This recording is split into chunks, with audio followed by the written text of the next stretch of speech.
Sawadee Krap and welcome to another episode here for the Funky Pod Mindful Media and Communication. And today we're diving into, I'm analyzing a show. I haven't done this in quite a while.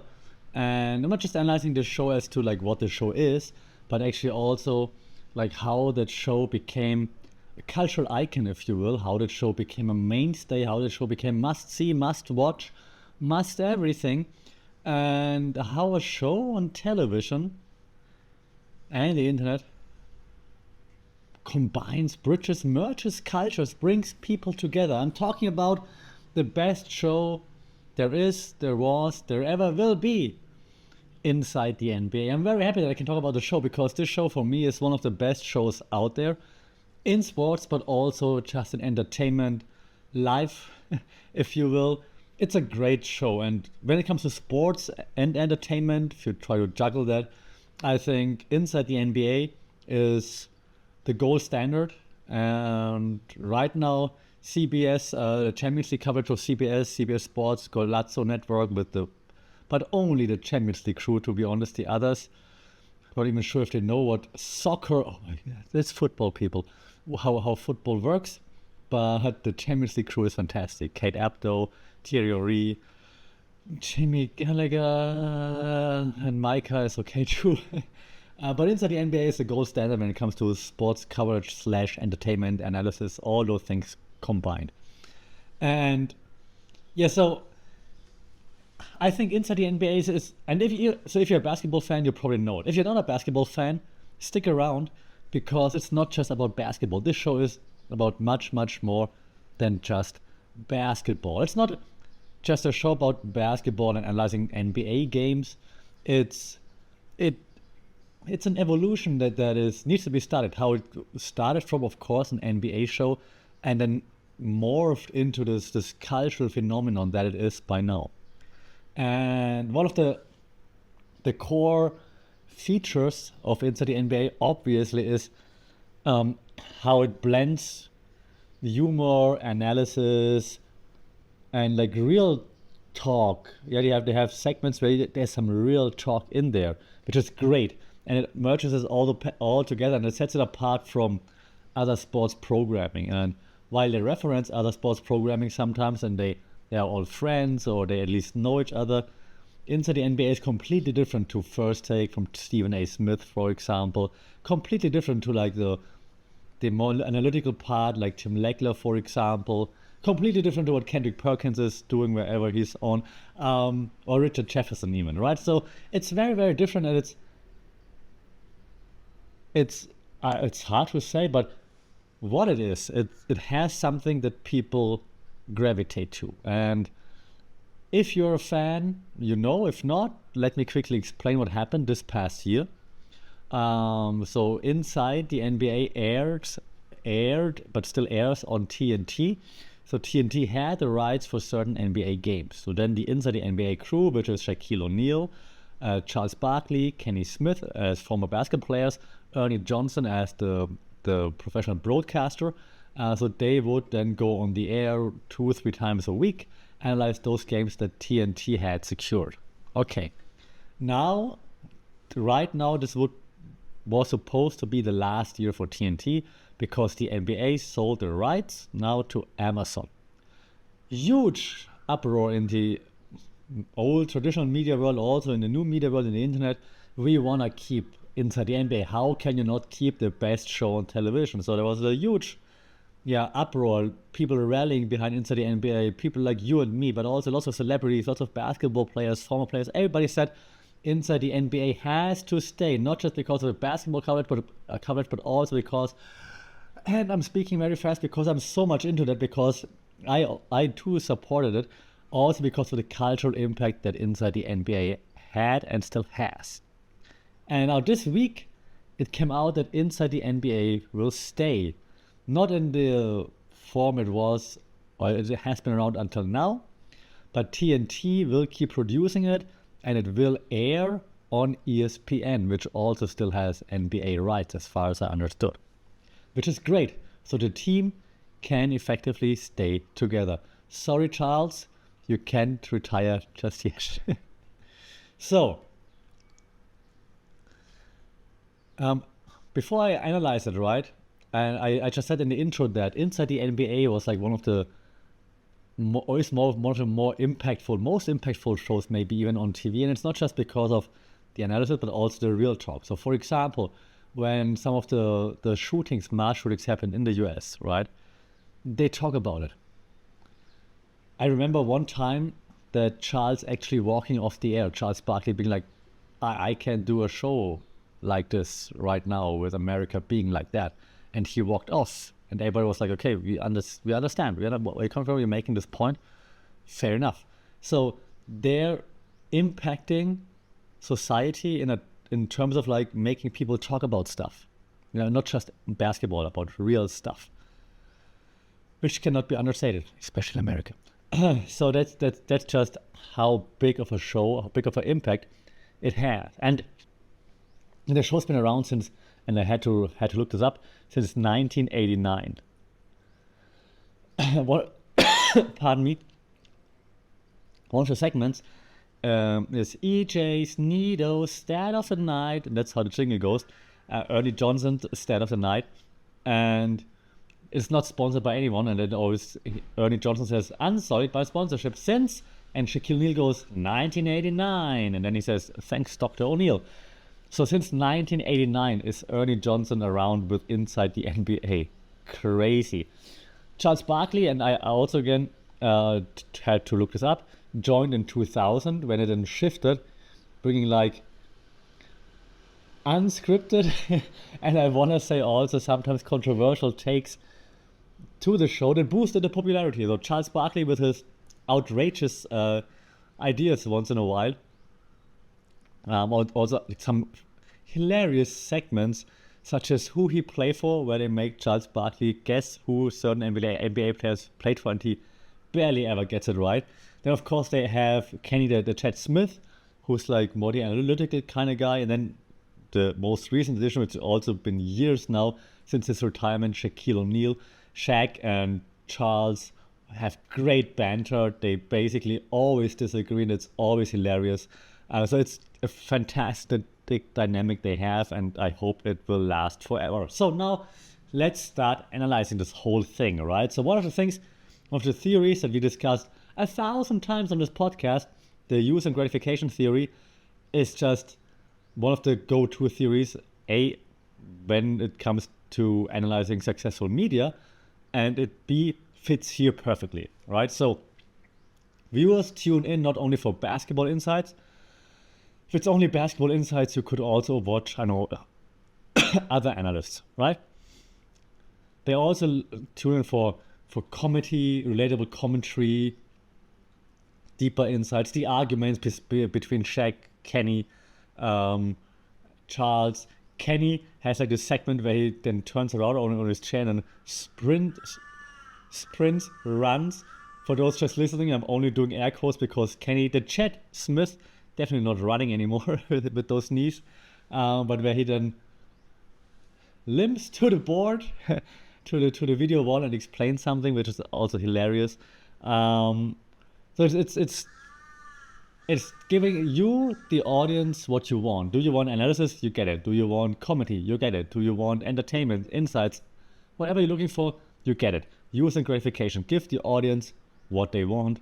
Also means keep the TNT crew together. Yeah, and some of the segments, they seemed also a bit more improvisational. For example, what I just mentioned, who he play for, right? When Charles doesn't know what kind of players they're going to show him, for example. Well, whenever they play a guessing game with Shaq already knows the answers, which is also hilarious because Charles is always wrong, Shaq is always right. Another running gag in the show. It's hilarious. And I mentioned earlier in the intro that I think Inside the NBA didn't only like impact sports coverage, it also impacts NBA culture, maybe even culture as a whole. And here we can look at, for example, also a theory that we call agenda setting theory. You also know that one. When it comes to this, we can look at like instances where Inside the NBA shifted like public conversations. For example, Charles Barkley criticizes soft NBA teams a lot. And so his stance on soft teams and soft players, hail Joel Embiid,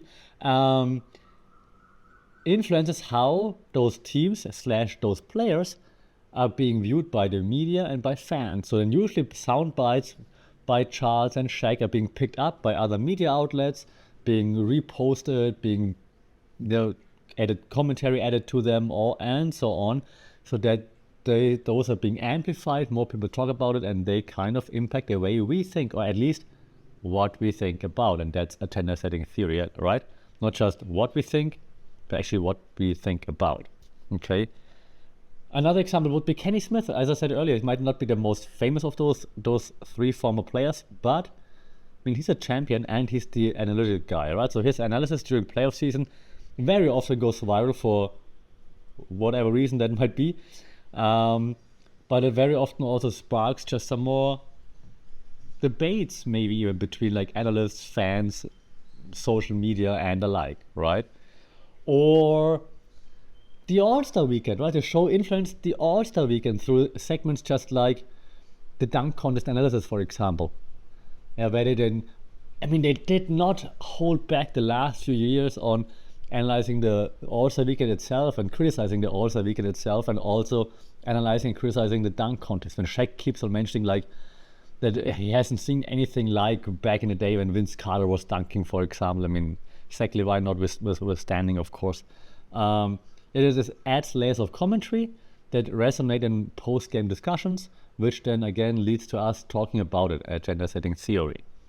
But it's not enough to influence NBA culture by itself, right? It's also, of course, how you talk about LeBron James, and like just also the respect all the players have for this panel, and not only for the former players, also for Ernie Johnson, because he's been in the game since 1989. So players respect him immensely as well, which also leads to, inside the NBA, having lots of influence on NBA culture, right? I remember last season sometimes they interview players after the game, right, via then satellite to sound like a boomer, and they had like a youngster from Memphis on there. What was his name? JJ something, right? And like, hey JJ, great game, and so on. And then all of a sudden you see his face freezing, going like, oh my God, because he realized he's talking to Shaquille O'Neal, right? And he's like, oh my God, Shaquille O'Neal, sir, great honor, sir. Something along those lines, paraphrasing, but he was really starstruck that Shaq is talking to him, and Shaq is like, yeah, young fella, great game, keep on working hard, and so on. So they have a huge impact on the current players because of the respect they all have. And yeah, we also had another example I remember actually watching when Charles Barkley again called out those so-called super teams, or question player traits, saying like, why you all need to be in super teams? You should be able to be what he called the bus driver, right? So if you want to be the superstar, you should be driving the bus, meaning in charge of your team, instead of joining the bus of another team. Yeah, back then it was the example of, it was hilarious, Kevin Durant joining the Golden State Warriors, which had Steph Curry, Klay Thompson already, Draymond Green, if you want to count him to one of the top players. I'm not discussing that right now. And he's like, Kevin Durant is not the bus driver, he's just sitting in the bus that Steph Curry is driving. And even Kevin Durant afterwards talked about it on social media with bus references and so on. And to this day, 10 years later or whatever, it's still a reference, right? So they have a huge influence on NBA culture, which is just crazy. Other cultural influence in just a second. I just want to finish the NBA segment because besides just the impact based on their respect they have from all their peers and current players and so on, it's of course also how they blend analysis with entertainment, what I just mentioned, right? So it is humor and insightful basketball analysis is something that you don't get anywhere else. And I mean, one of the most famous, most viral segments each week is of course Shaqting a Fool.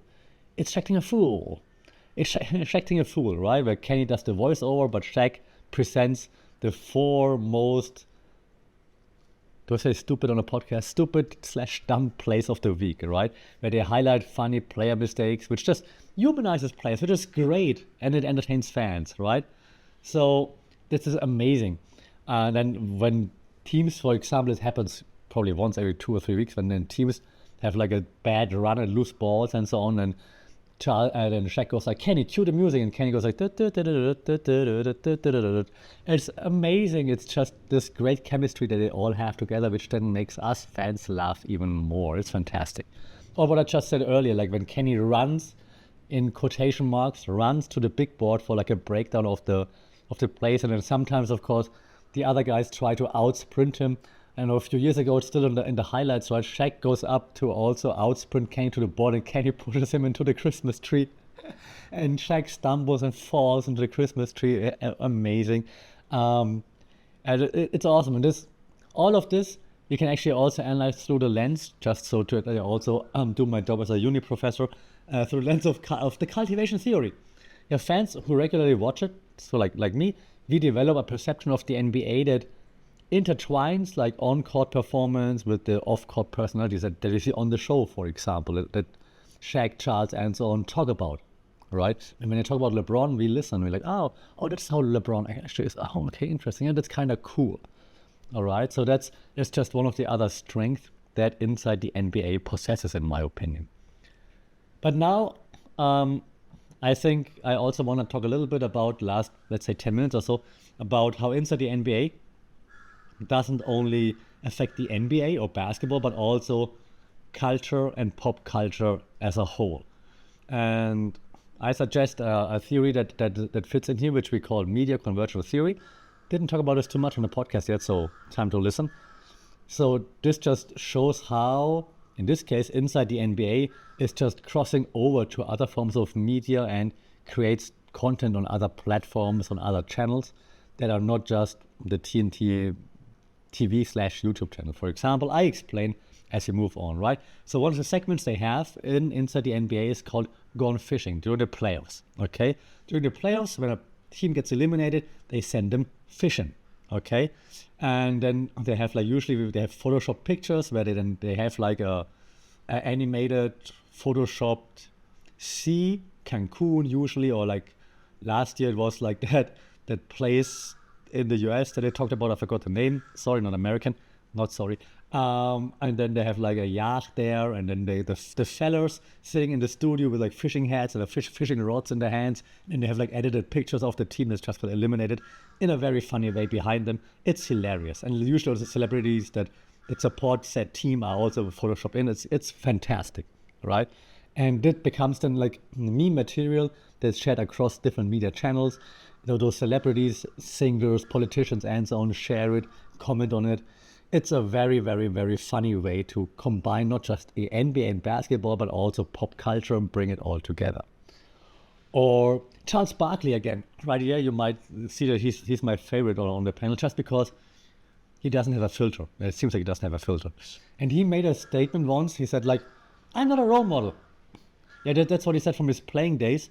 But he also then he restated it kinda. He tried to explain a little bit on the show, but the show will keep referencing it as well, of course, also to poke him a little bit here and there. But when they discuss athletes' responsibilities, they very often say he should be a role model, or as Charles said, he should not be a role model because there are no role models, for example, right? So they also talk about like things such as, should athletes be role models, for example, or should celebrities be role models?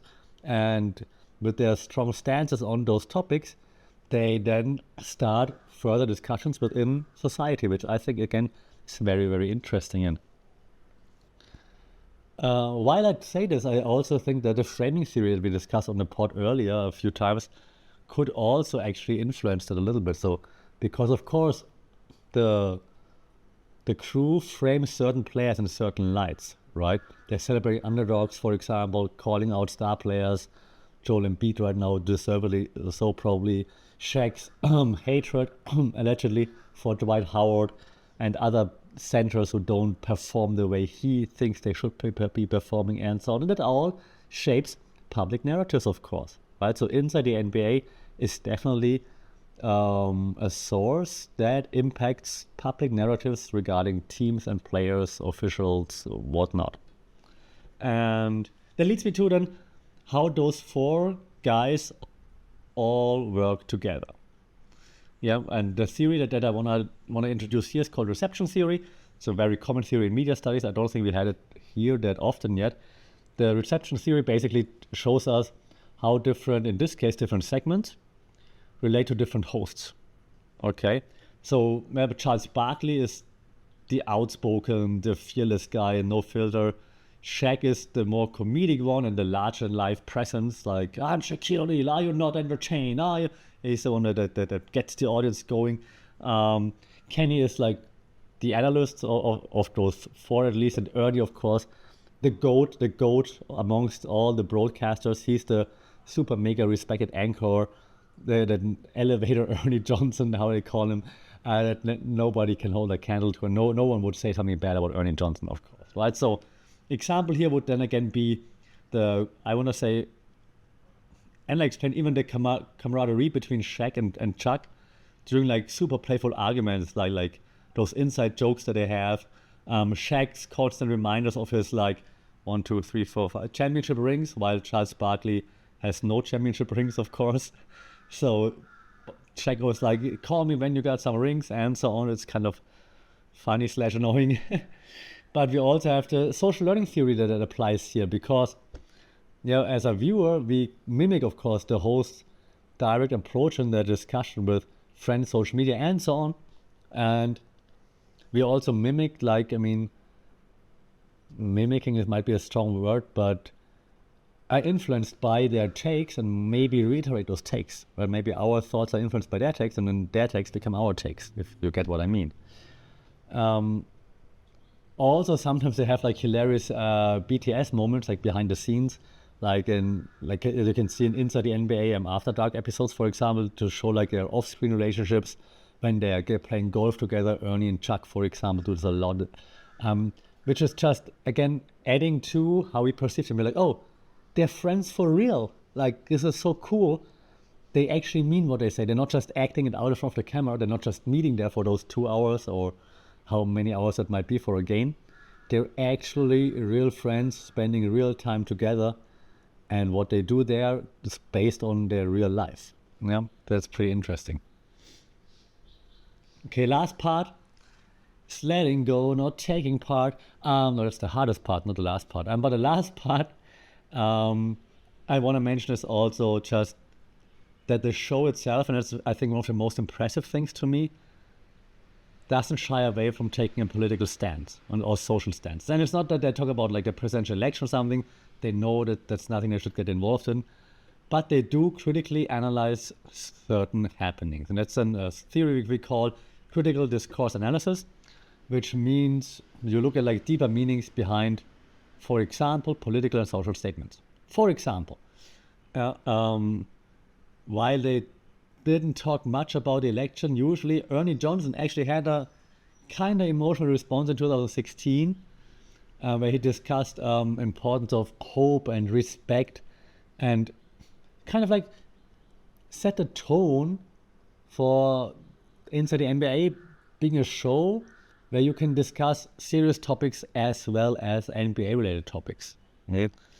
Or Charles Barkley was said earlier, he walked off the set once. Yeah, so he's a consistent advocate for social justice. Yeah, he was very outspoken during the George Floyd protests, was like a strong supporter for the initial Black Lives Matter movement and so on. And even Shaq is usually on the side of like urging for unity, and he usually reflects a lot on community outreach, I want to say, especially when it comes to events such as like police and community relations. He's usually very outspoken and has like his own strong beliefs that he's not shy of sharing, which is good. You see, there are real people that really care about stuff, and they are able to discuss it. Even if they have different opinions, they're still friends, and they can still discuss it on the air without yelling or whatever, right? Which is great. So those political stances on the show created, like, of course,